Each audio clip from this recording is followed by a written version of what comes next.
हे गाईज, आज आपण बनवणार आहे सोलकढी। त्यासाठी एका भांड्यामध्ये थोडंसं पाणी घ्या। थोडंसं गरम पाणी घेतलं तरी चालेल आणि त्यामध्ये असा खूप सारा कोकम भिजत टाका। एक अर्धा ते 1 तास ते भिजू द्या।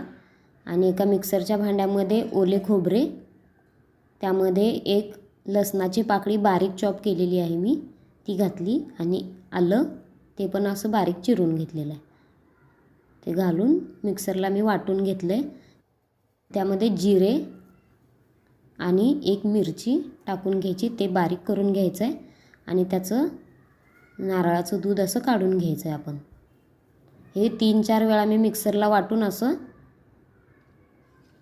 नारळाचं दूध काढून घेतलेलं आहे।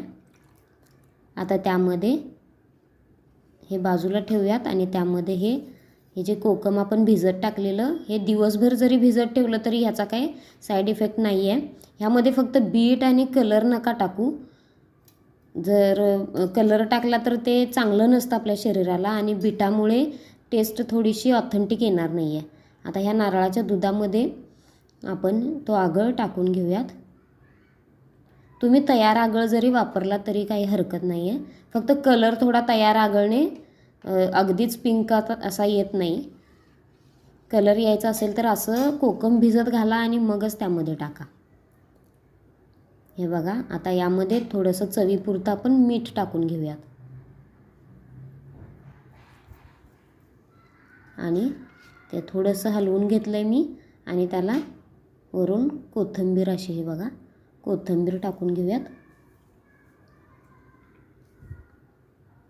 वा, आता यामध्ये तुम्ही, मला थोडासा चाट मसाला आवडतो, यामध्ये चटपटा लागतं ते, त्यामुळे असं चाट मसाला थोडासा टाकून घ्या, नसेल तर स्किप केलं तरी चालेल। आता हे एका ग्लासमध्ये आपण सर्व करूया। हे बघा, थंडगार अशी, यामध्ये बर्फ घाला किंवा हे असाच ग्लास फ्रीजमध्ये ठेवून द्या आणि थोडासा थंड झाल्यानंतर पिऊन बघा। ही अशी सोलकढी पचनाला आपल्याला मदत करते, आपलं शरीर थंड ठेवते आणि आपला वेट लॉस करण्यासाठी पण हे मदत करतं। ह्यामध्ये कोणताही मी कलर घातलेला नाही आहे आणि ह्याची टेस्ट ऑथेंटिक ठेवण्यासाठी यामध्ये बीट पण नका वापरू। तर तुम्हाला सोलकढी आवडली असेल तर चॅनलला सबस्क्राईब करा, नक्की घरी करून पहा। बाय।